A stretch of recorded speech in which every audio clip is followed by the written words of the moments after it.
से भी उम्मीद करूंगा कि आप लोग भी मुझे परमिशन दे देंगे कृपया। अब मकान कुंडली की दूसरी क्लास पे बात करते हैं। पिछली क्लास में मैंने डिग्री निकालना, सूरज किस प्रकार से गर्मी सर्दी बारिशों में मौसम बदलने के साथ अपनी उदय होने की जो समय है उसमें परिवर्तन के साथ साथ अस्त होने में भी वही परिवर्तन, और पूरब की किस दिशा से किस दिशा के बीच में निकलता है। जैसे 70 डिग्री के आसपास से 115-16 डिग्री तक का, मतलब 40-45 डिग्री का परिवर्तन कर जाता है 12 महीने में। ये सारी चीजें बताई। जिन्होंने पिछली क्लास के वीडियो नहीं देखे हैं कृपया करके वो देख लें, तो उन्हें आगे समझने में आसानी होगी। आज भी मैं लाल किताब से कम लेकिन अन्य सारी ऐसी जानकारियां दूंगा जो कि टेक्निकल हैं, और ये आपकी जड़ों को मजबूत करेंगी। आपकी जड़ों को मजबूत ही नहीं करेंगी, आपको लाल किताब की मकान कुंडली समझने में एक नजर डालते ही समझना आसान कर देंगी। ऐसी ऐसी चीजें लाया हूं। लेकिन सबसे बड़ा सूत्र यह है कि टोटल ये प्रैक्टिस का तमाशा है, प्रैक्टिकल। यहां पे अगर आप ये सोच रहे हैं कि आपने सुन लिया और आपको आ गया, तो ये आप बहुत बड़ी गलतफहमी में है। आपको करना क्या है, जैसे मैंने सूरज किस डिग्री पे निकलता है सर्दियों में गर्मियों में, वो परिवर्तन होता है उस अनुपात में। सूरज साउथ में कब होगा, साउथ ईस्ट में कब होगा, पश्चिम में कब होगा, और फिर छुपता है तो कितने बजे छुपेगा, ये सारी चीजें बताई हैं suncalc.org नामक सॉफ्टवेयर से। आप लोगों को ये सारी चीजें समझ में आ जाएंगी। और दूसरी बात, अगर समझ में ना आए तो वहां पे गर्मियों का मतलब मई जून की तारीख चेंज करके, बारिशों का मतलब अगस्त सितंबर की तारीख चेंज करके, सर्दियों का मतलब दिसंबर जनवरी की तारीख चेंज करके, आप अलग अलग महीनों में सूरज किस माह में लगभग कितने बजे कितनी डिग्री पे या किस दिशा में होगा जानकारी पा सकते हैं। बहुत आसान है, suncalc.org। दिशा निकालने के लिए google-earth.com, और प्रो लेना मैंने पिछली बार लगा के दिखाया था, आज भी मैं उसका इस्तेमाल करूंगा, लेकिन आज उसका मैं दूसरी जगह इस्तेमाल करूंगा। एक सॉफ्टवेयर का कई कई जगह इस्तेमाल होता है। हकीकत यह है कि जब हम वास्तु की बात करेंगे, लाल किताब मकान कुंडली की, या दूसरे वास्तु में भी यही कहा जाएगा जो मैं यहां बोल रहा हूं, हमें अगर वास्तु सीखना है तो लगभग हर रोज घंटे 2 घंटे कंपास लेके निकले या ना लेके निकले, सूरज को मैंने पहले ही बोल दिया कि सूरज को देखें और अपने गली मोहल्ले में घूमें, और ज्यादातर उन घर परिवारों को देखें, उन ऑफिस को देखें, उन फैक्ट्री को देखें, या उन स्कूलों को देखें जो आपके आसपास है। अब स्कूल में कितने बच्चे पढ़ रहे हैं, स्कूल के मालिकों के क्या हालात हैं, फैक्ट्री में कैसा काम चल रहा है, फैक्ट्री के मालिक के क्या हालात हैं, मकान में रहने वाले ज्यादातर अपने जान पहचान वाले, अपने रिश्तेदार, अपनी मौसी बुआ फूफा के घर, यार दोस्त के घर, चाचा ताऊ के घर जाके ज्यादातर मैं ये कहना चाहता हूं ये देखिए, क्योंकि उनके अंदरूनी हालात आपको पता होंगे। और आप वहां जाके कंपास निकाल के बैठेंगे तो लोग आपके 100 तरीके का आपेक्ष लगा देंगे कि ये पता नहीं क्या देख रहा है यहाँ, डिग्री पिग्री फलाना ठिकाना। मत देखिए, आप सूरज को नजर मारिए। suncalc.org बता देगा कि इस महीने यानी कि आज की तारीख है 5 जनवरी को सूरज कितने बजे निकला, कितने बजे साउथ में था, कितने बजे ईस्ट में था, कितने बजे साउथ ईस्ट में था, वो बता देगा। आप अपने एक छोटी सी पर्ची पे नोट कर लीजिए, या दिमाग में या स्क्रीनशॉट लेकर रख लीजिए, और आप निकल जाइए अपने मिलने जुलने वाले रिश्तेदारों के घर परिवार के हालात जांचिए परखिए, आपको समझ में आएगा इनका फेसिंग क्या है। अगर कंपास खोल सकते हैं, आजकल तो हर मोबाइल में कंपास है भाई, एंड्रॉइड मोबाइल का कंपास ज्यादा अच्छा नहीं है, बस इतना ही तो फर्क है। लेकिन फिर भी एक एस्टिमेटेड पॉइंट तो दे ही देगा, अंदाज तो दे ही देगा ना, अपना अंदाजा कि इसका साउथ फेसिंग मकान है, इसके साउथ में क्या बना है, इसके साउथ ईस्ट में क्या बना है। ये सब चीजें आज से ही, चाहे महिला है चाहे पुरुष है, ये आसानी से कर सकते हैं। जांच परख शुरू कर दीजिए। ये टोटल प्रैक्टिकल का खेल है, इसीलिए इसको मैंने प्रैक्टिकल के रूप में रखा है। थ्योरी से कुछ नहीं होगा, मैं आपको क्लियर बता दूं। सूरज की दिशा डिग्री के अनुसार उन घरों में जाएं, घर में नहीं जा सकते तो बाहर के हालात देखें, किधर बाउंड्री वॉल है, उस मकान का पानी किस तरफ निकल रहा है, किचन किस तरफ बनी हुई है, ये चीजें जांचें परखें। फिर उनके घर के मेंबरों के हालात देखें, मकान की औकात देखें, मकान में सुंदरता से संबंधित चीजें, सजावट से संबंधित चीजें कैसी हैं या नहीं है, उस घर में रहने वालों के आर्थिक हालात कैसे हैं, उस घर में रहने वालों के सामाजिक हालात कैसे हैं। सामाजिक हालात के लिए पूरा दिशा अच्छी या बुरी होगी, अच्छे बुरे के हालात में समझ लीजिए। उस घर में बीमारियों के क्या हालात हैं, उस घर में महिलाओं की क्या औकात है, साउथ ईस्ट से आसानी से पता चल जाएगा। मैं ये बता रहा हूं, उस घर में धोखा फरेब छल प्रपंच और आपस में धोखाधड़ी, पति पत्नी को, पत्नी पति को किस मात्रा में दे रहा है या नहीं दे रहा है, साउथ के हालात देख लो। उस परिवार में कहीं महिलाएं अपनी ज्यादा मनमर्जी तो नहीं कर रही हैं, साउथ ईस्ट को देख लो।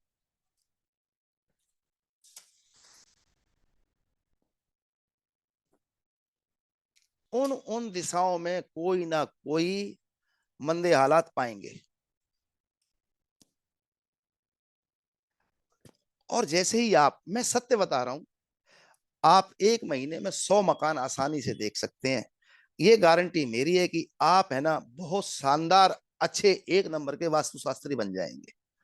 और लाल किताब अनुसार ही नहीं, आपको वैदिक वास्तु की भी समझ कुदरती रूप से आ जाएगी, आपको एस्ट्रो वास्तु की भी समझ आएगी। और लाल किताब तो है ही हकीकत में मकान कुंडली एस्ट्रो वास्तु से संबंधित।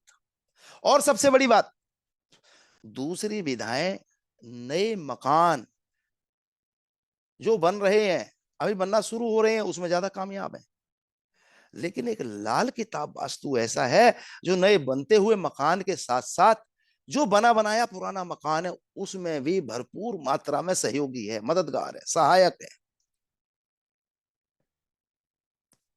इसलिए मुझे लाल किताब से प्रेम है, इस बात को समझिए।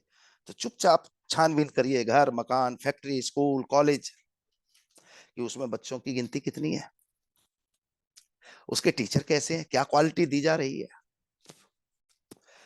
कंपास नहीं है और कंपास लेके देखना ठीक भी नहीं है। सूरज की दिशा किस समय किस हालात में है, कॉर्नर के मकान के क्या हालात हैं, बंद गली के मकान के क्या हालात हैं, जांचिए। उनके औलाद के क्या हालात हैं, उनकी महिलाओं के क्या हालात हैं, क्या घर पे कोई ऊपरी पराये जैसे नेगेटिव एनर्जी के असर तो नहीं आ रहे हैं। सब कुछ आपके सामने खुल जाएगा।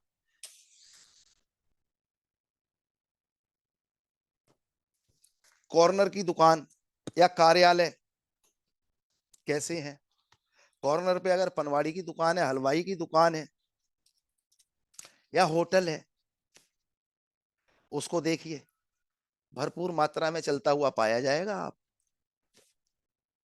लेकिन वहां पे राशन की दुकान उतनी कामयाब ना होगी, खाने पीने की, चाट पकौड़ी की कॉर्नर की दुकान जल्दी कामयाब हो जाएगी, छोले कुलचे वाला कॉर्नर की दुकान जल्दी कामयाब हो जाती है। तो मैं कह रहा हूं, आप मानो या ना मानो, आप तो खुद अपनी छानबीन करो। जो मुझे मालूम है मैं बोल रहा हूं, लेकिन मैं चाहता हूं कि आपने अगर 1-2 महीने में 100 मकान, दुकान, फैक्ट्री, कार्यालय, स्कूल, कॉलेज और कुछ दुकान, शोरूम पे अगर नजर मार ली, आप किसी से मार नहीं खा सकते, बड़े से बड़े तुर्रे खां वास्तु शास्त्री को भी आप धत्ता बता दोगे। और निकलते बढ़ते चुपचाप अपनी नजर, क्योंकि आपको तो अपना ज्ञान अर्जन करना है।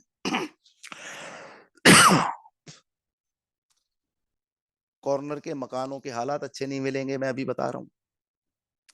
कॉर्नर के मकान, जैसे एक मकान की मान लीजिए उम्र है कि वो मकान लगभग लगभग 70-80 साल तक नया रहेगा या उसका रंग पेंट अच्छा होगा, लेकिन कॉर्नर के मकान की दीवारें झड़ने लगेंगी, उस पे जल्दी बुढ़ापा, मकान पे बुढ़ापा जल्दी आ जाएगा। और अगर वो कोई खाने पीने से संबंधित, चाय की दुकान है, पनवाड़ी की दुकान है, होटल है, रेस्टोरेंट है, चाहे वो चाय की ही दुकान बड़ी अच्छी मात्रा में चलती हुई पाएगी। फिर ये क्यों है? एनर्जी अपना काम करती है। लेकिन मैंने क्या बोला, मैं जो बोल रहा हूं मत मानिए। अरे भाई, 100 नहीं, 20, 30, 50, 4, 6 कॉर्नर की दुकानों और मकानों के हालात तो देख लो कम से कम। लेकिन आप घर में बिस्तर तान के पड़े रहेंगे तो कुछ नहीं होगा। इस बात को भी ध्यान करिए। हॉस्पिटल को देखिए, हॉस्पिटल किस दिशा के कामयाब है? जबकि वो एक ऐसा स्थान है, भगवान ना करे जहां कोई जाए, लेकिन फिर भी लोग जाते हैं और जाना पड़ता है। डॉक्टर एमबीबीएस करके या एमडी करके या कुछ भी करके आते हैं, लेकिन सभी डॉक्टरों के हाथ में, यानी कि उनके इलाज इलाज करने में जस तो नहीं होता ना, उनका नेम वेम तो नहीं होता। क्या कारण है आपको मिल जाएंगे। दिशा क्या है? डॉक्टर बैठता किस दिशा में है, पता चल जाएगा आपको। ये चीज नोटिस लीजिए। जो कर्मचारी साउथ में बैठेगा या जो कर्मचारी पूरब में बैठेगा, ज्यादा कामयाब होगा। जिन भवन या कार्यालय या स्कूल या मकान या ऑफिस का दरवाजा साउथ वेस्ट में होगा, नुकसान होगा। एक और सूत्र बता देता हूं, बेसिक दिशाएं। यहाँ बैठे हुए कुछ लोग हैं जो मेरे ऑफिस आ चुके हैं, उनको मालूम होगा कि मेरे ऑफिस में 3 लाइट 24 घंटे जलती हैं। उनको लाइट से और इन्वर्टर से, दोनों से ज्वाइंट किया हुआ है कि लाइट ना हो तो इन्वर्टर से वो जलेंगी। और उनका स्विच भी नहीं है मेरे बोर्ड में, ये 3 लाइटों का बोर्ड में स्विच नहीं है। शायद राहुल आए हैं, राहुल को पता होगा ये बात।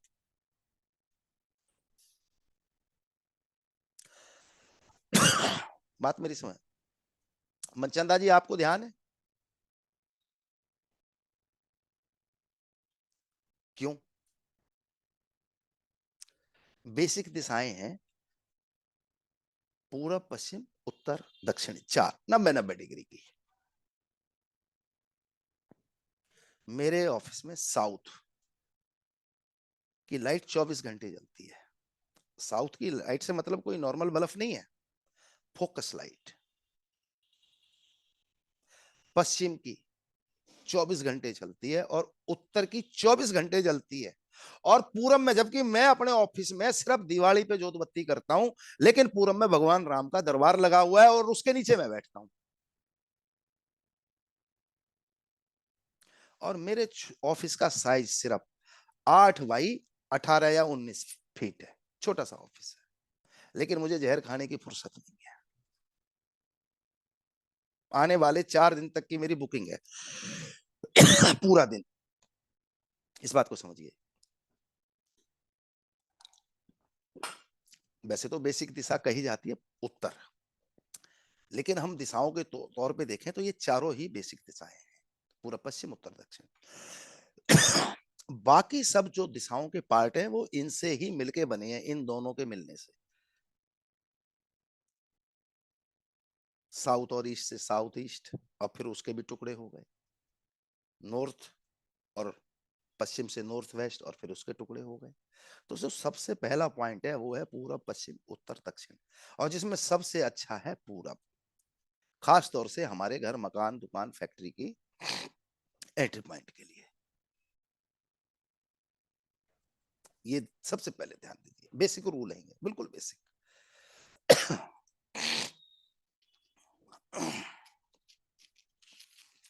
इसलिए ये सारी चीजें जब आप अपने, और इसके लिए ज्यादा दिमाग नहीं लगाना, बस दिमाग में रखना है कि मैं इस गली से जा रहा हूं, इतना टाइम हुआ तो सूरज इस दिशा में है। उससे आपको अनुमान हो जाएगा कि इस भवन का फेसिंग क्या है। फेसिंग क्या है? अगर आप उसमें अंदर जा सकते हैं, आपके अपने लोगों का है, तो किस दिशा में किचन है, किधर बेडरूम है, किधर पानी का टैंक है, या छत पे टंकी कहाँ है, या जमीन में कहाँ है, या बच्चे किस दिशा में रहते हैं, टॉयलेट किस दिशा में है। फिर आपको जिन जिन दिशाओं में गड़बड़ होगी, उन दिशाओं से संबंधित प्रॉब्लम उसके यहाँ दिखाई दे जाएगी। अब दूसरी बात, महावास्तु यानी कि सिर्फ 5 तत्व, 5 एलिमेंट तक मत रुकिए। लाल किताब 5 एलिमेंट से बहुत आगे चली जाती है। तो इस तरीके से पहले आप नजर रखेंगे तो आपकी समझ में आएगा। लाल किताब 12 राशियां, 27 नक्षत्र, 12 राशियां, 9 ग्रह और 27 नक्षत्रों पे भी हकीकत में, क्योंकि उन राशियों में नक्षत्र भी छुपे हुए हैं। फिर धातु, वात, पित्त, कफ, जिनके कारण से बीमारी या स्वास्थ्य मिलता है, वहां तक जाती है। और फिर 5 तत्व भी, वो भी ग्रहों से रिलेटेड ही हैं। एक आकाश तत्व है, बात को समझिए। आकाश तत्व किससे रिलेटेड है ग्रहों में? बुध से। बात समझने की कोशिश करिए। ये ग्रह हमारे 5 एलिमेंट से भी संबंधित हैं। ये एलिमेंट हमारे धातु हैं, यानी वात, पित्त, कफ से संबंधित भी हैं। लेकिन महावास्तु में सिर्फ उन्होंने एक टुकड़ा अलग उठा लिया है, 5 एलिमेंट बस। तो वो उससे संबंधित ही फायदा दे सकते हैं। लेकिन हमारे पास पंडित रूपचंद जोशी की एक बहुत सुनहरी रचना है, इससे हम बड़े फायदे उठा सकते हैं। चलिए, इसी कड़ी में एक बात बताइए आप लोग। एक तो अपने मकान का वास्तु होता है, क्योंकि मकान की बाउंड्री हमारी है, जिस बाउंड्री में हम रहते हैं। फिर एक हमारे मोहल्ले या कॉलोनी का वास्तु होता है, उसका नाम अलग होता है कि फलाना मोहल्ला या फलाना सेक्टर, सेक्टर 4, 3, 5, या बर्फ खाना, civil line, Gomti Nagar, Gandhinagar, Shivji park, इस तरीके से वो हिस्सा एक काट दिया गया है, इस कारण उसका अलग नाम है, उसका भी वास्तु होता है। फिर शहर आ जाता है।